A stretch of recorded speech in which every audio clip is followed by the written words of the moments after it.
Hello good morning दोस्तों, education with Shashi में आपका स्वागत है। तो दोस्तों आज हम लोग अपना सीरीज को कंटिन्यू करने जा रहे हैं जो कि है railway previous year 2018 group D के साइंस के शिफ्ट वाइज सभी क्वेश्चन। अगर आप इस सीरीज को अच्छे से कर लिए तो आपको ग्रुप डी में 25 में आपका 20 नंबर कोई नहीं रोक सकता। और किसी अन्य जॉब में भी अगर साइंस पूछे जाते हैं उसमें भी बहुत हेल्पफुल मिलेगा। तो चलिए जल्दी से आ जाइए, हमारे इस सीरीज के साथ जुड़ जाइए।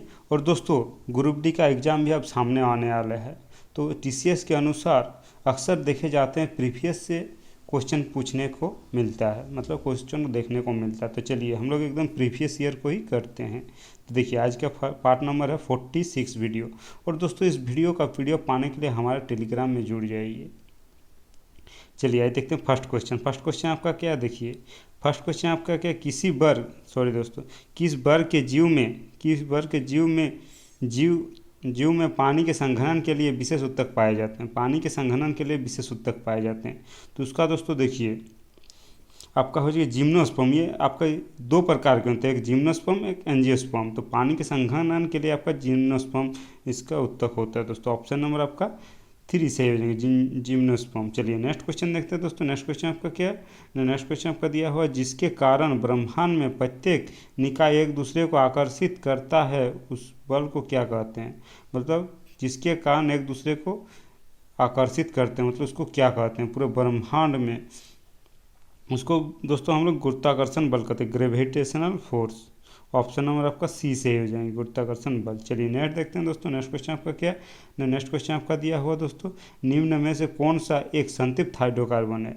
देखिए दो प्रकार के होते हैं, संतृप्त और एक असंतृप्त। तो संतृप्त क्या होते हैं, जिसमें कार्बन कार्बन के बीच एकल बॉन्ड पाया जाता है। असंतृप्त जिसमें डबल या ट्रिपल बॉन्ड पाया जाता है, असंतृप्त। तो इसमें संतृप्त हाइड्रोजन आपका देखिए ऑप्शन देखिए एसिटिलीन, एथीन और प्रोपीन। ये दोस्तों आपका डबल बॉन्ड का है, और ये आपका प्रोपेन ये सिंगल बॉन्ड का। ऑप्शन नंबर आपका 3 इसका सही हो जाएंगे। चलिए नेक्स्ट देखते हैं दोस्तों। नेक्स्ट क्वेश्चन आपका क्या है, नेक्स्ट क्वेश्चन आपका निम्नलिखित में से कौन सा एक परागकोश का हिस्सा नहीं है। परागकोश जो आपका जैसे हम लोग जानते हैं ना मेल फीमेल, तो परागकोश आपका मेल पुष्प के भाग का है। तो परागकोश में आपका परागकण होता है, परागकोश और केसर होता है। तो आपका अंडक जो होता है वो स्त्री केसर जो मादा फूल में पाए जाते हैं। तो ऑप्शन नंबर आपका 2 सही हो जाएंगे। चलिए नेक्स्ट देखते हैं दोस्तों। नेक्स्ट क्वेश्चन आपका क्या है, नेक्स्ट क्वेश्चन आपका दिया हो निम्नलिखित में से कौन सा समूह क्रिप्टोगेम्स में नहीं आता। सॉरी दोस्तों क्रिप्टोगेम्स में आता है, क्रिप्टोगेम्स में। तो हमारे 3 प्रकार के आते हैं, थेलोफाइटा, टेरिडोफाइटा और बायोफाइटा। ये तीनों हमारे क्रिप्टोगेम्स में आते हैं। चलिए नेक्स्ट देखते हैं दोस्तों। नेक्स्ट क्वेश्चन आपका क्या है, नेक्स्ट क्वेश्चन आपका दिया हो 10 मिनट में एक विद्युत सर्किट के माध्यम से 300 कूलम आवेश प्रवाहित होता है, तो इसमें प्रवाहित होने वाली धारा क्या होगी। तो देखिए सबसे पहले हम लोग जानते हैं क्या, I equal to Q upon T. तो क्या निकालना है, धारा निकालना है। तो आई तो क्यू कितना दिया हुआ, क्यू देखिए आपका 300 दिया हुआ आपका, सॉरी दोस्तों हाँ क्यू आपका दिया हुआ 300 दिया हुआ। और आपका टाइम आपका 10 मिनट दिया हुआ, 10 मिनट। तो इसको सेकंड करने के लिए 60 से मल्टीपल करेंगे तो ये 0 1 0 1 0 1 0। तो आपका ये 3 दूना 1/2 बचा, मतलब 0.5 एम्पियर इसके आंसर हो जाएंगे, 0.5 एम्पियर। चलिए नेक्स्ट देखते हैं दोस्तों। नेक्स्ट क्वेश्चन आपका क्या है, नेक्स्ट क्वेश्चन आपका दिया हुआ चूने से सफ़ेदी बनाने के दौरान कौन कैल्शियम हाइड्रोक्साइड से क्रिया करके उसकी दीवारों पर कैल्शियम कार्बोनेट की पतली परत बनाया जाता है। उसके दीवारों पर पतली परत, तो देखिए आपका CaOH का होल टू कैल्शियम हाइड्रोक्साइड के साथ जब कार्बन डाइऑक्साइड CO2 जब निर्माण करता है तो कैल्शियम कार्बोनेट का निर्माण करता है, CaCO3 आपका कैल्शियम कार्बोनेट। तो आपका क्या हो जाएगा, कार्बन डाइऑक्साइड CO2 उसके साथ क्रिया करते हैं। ऑप्शन नंबर 2 सही हो जाएंगे, CO2। चलिए नेक्स्ट देखते हैं दोस्तों। नेक्स्ट क्वेश्चन आपका क्या है, एक ध्वनि तरंग जब किसी माध्यम से गुजरती है तो इसका क्या अपरिवर्तित रहता है, इसका क्या अपरिवर्तित रहता है। तो देखिए आपका ध्वनि तरंग जो किसी भी माध्यम में गुजरता है तो उसका फ्रीक्वेंसी मतलब उसका आवृत्ति हमेशा अपरिवर्तित रहे, उसमें कोई चेंजिंग नहीं होता। फ्रीक्वेंसी जो 1 सेकेंड में जितना सर्किल पूरा करेगा वही होगा। तो आपका ऑप्शन नंबर 4 सही आवृत्ति फ्रीक्वेंसी। चलिए नेक्स्ट देखते हैं दोस्तों। नेक्स्ट क्वेश्चन आपका क्या है, नेक्स्ट क्वेश्चन आपका ज्वार, बाजरा तथा रागी को एक साथ किस नाम से जाना जाता है? एक साथ किस नाम से जाना जाता है? उसको दोस्तों मोटा अनाज के नाम से जानते हैं दोस्तों, सबको मोटा अनाज के नाम से जाना। ऑप्शन नंबर 2 सही हो जाएंगे। चलिए नेक्स्ट देखते हैं दोस्तों। नेक्स्ट क्वेश्चन आपका क्या है? यदि बल्ब का फिलामेंट का प्रतिरोध 500 ओम है तो 220 वोल्ट के स्रोत से जोड़ने पर इसमें कितना धारा प्रवाहित होगा? तो धारा जैसे हम लोग जानते हैं V इक्वल टू क्या होता है? I R. I equal to V upon R. I equal to V upon R. तो V कितना दिया हुआ? V आपका 220 वोल्ट और ये आपका 500 दिया हुआ आर। तो ये कटा, ये कटा, इस काट के दोस्तों 0.44 एम्पियर लगभग इसका आंसर आएगा। चलिए नेक्स्ट क्वेश्चन देखते हैं दोस्तों। नेक्स्ट क्वेश्चन आपका क्या है? नेक्स्ट क्वेश्चन आपका किसी वस्तु की गतिज ऊर्जा उसके बढ़ने के साथ साथ बढ़ती है। गतिज ऊर्जा काइनेटिक एनर्जी। काइनेटिक एनर्जी मतलब क्या होता है? काइनेटिक एनर्जी क्या होता है? Half M V square. तो देखिए उसका वेलोसिटी हो जाएंगे, वेलोसिटी। तो वेलोसिटी बढ़ने से उसका बढ़ता है। तो ऑप्शन नंबर 2 इसका सही हो जाएंगे। चलिए नेक्स्ट देखते हैं। नेक्स्ट क्वेश्चन आपका क्या?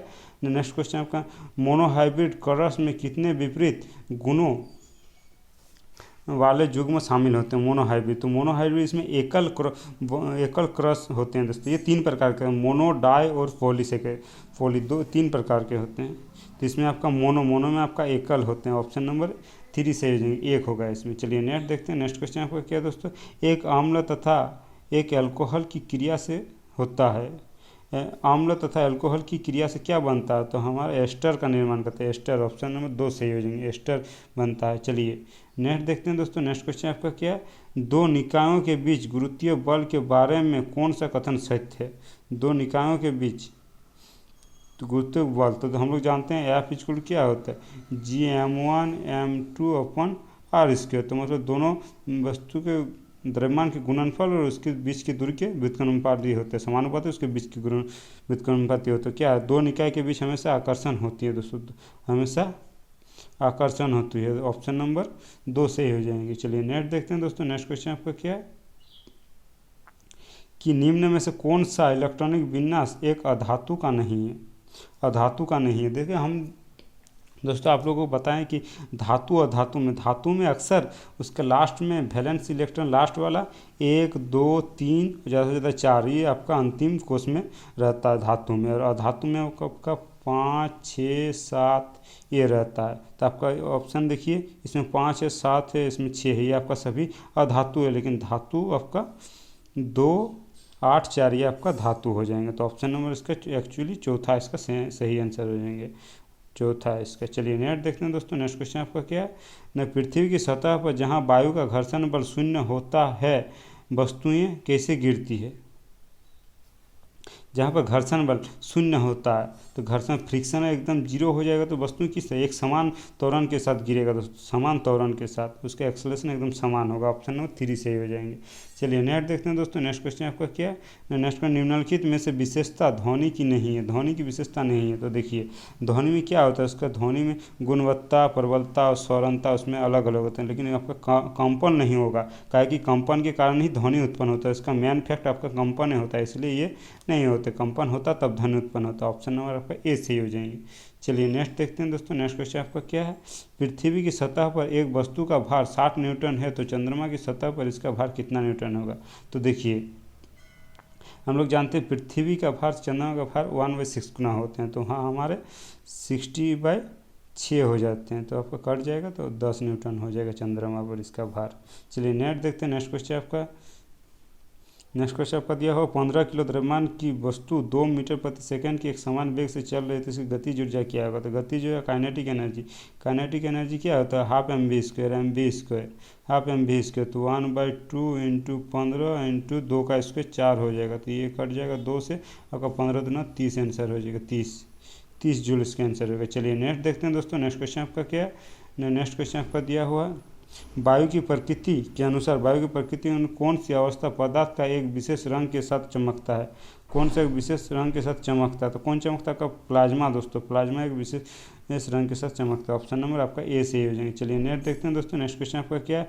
एक जूल बराबर क्या होता है? 1 जूल बराबर न्यूटन मीटर, उसके एक जूल बराबर न्यूटन मीटर होते हैं, न्यूटन मीटर 1 जूल बराबर। ऑप्शन नंबर आपका 2 सही हो जाएंगे। चलिए नेक्स्ट क्वेश्चन देखते हैं। नेक्स्ट क्वेश्चन आपका क्या है, तो कौन सी विकल्प आरबीसी के बारे में सत्य नहीं है। तो देखिए आरबीसी के बारे में सत्य नहीं है, इसका आकार अमीबा के आकार का होता है, ये आपका एकदम सरासर गालित है दोस्तों, अमीबा के आकार का नहीं होता। इसकी लंबाई ये भी सही है, इसकी ऑक्सीजन के तथा कार्बन से परिवहन ये भी सही है, इसकी गणना हाइड्रोक्रोमीटर न होमोसाइटोमीटर के उपकरण करते हैं, ये भी सही है। तो ऑप्शन नंबर आपका 1 इसका सही आंसर, सत्य नहीं है, तो ऑप्शन नंबर ए सही हो जाएंगे।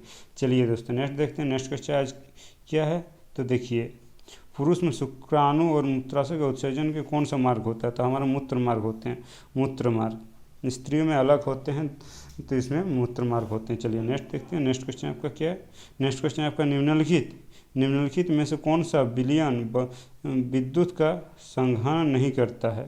विद्युत का संकलन मतलब कौन सा विलयन आपका विद्युत प्रवाहित नहीं होता है, जो हमारा शर्करा मतलब शुगर में हमारा विद्युत का संघनन नहीं करता। ऑप्शन नंबर आपका 2 सही हो जाएंगे। चलिए नेक्स्ट देखते हैं। नेक्स्ट क्वेश्चन आपका क्या है, पानी के एक अणु में हाइड्रोजन तथा ऑक्सीजन का अनुपात क्या होता है। हाइड्रोजन तथा ऑक्सीजन का अनुपात, इसके मोल का अनुपात नहीं है, एकदम ऑक्सीजन तो H2 होता है, H2O तो हाइड्रोजन 2 और ऑक्सीजन 1 होता है, तो 2:1 हो जाएंगे। ऑप्शन नंबर 2 सही हो जाएंगे। चलिए नेक्स्ट देखते हैं। नेक्स्ट क्वेश्चन आपका क्या है, निम्नलिखित कौन सा कथन सत्य है। तो देखिए आपका यही सत्य है, दृढ़ता का, सॉरी दोस्तों ये टाइपिंग एरर हो गया कि दृढ़ता का था, वो गलत है। आपका यही गतिज ऊर्जा किसी पदार्थ नियंत्रित गतिशील कणों के कारण उसका ऊर्जा होती है, उसे गतिज ऊर्जा कहते हैं। ये आपका एकदम सही आंसर है, सही आंसर। चलिए दोस्तों आज का इस शिफ्ट का वीडियो यहीं पर समाप्त होता है।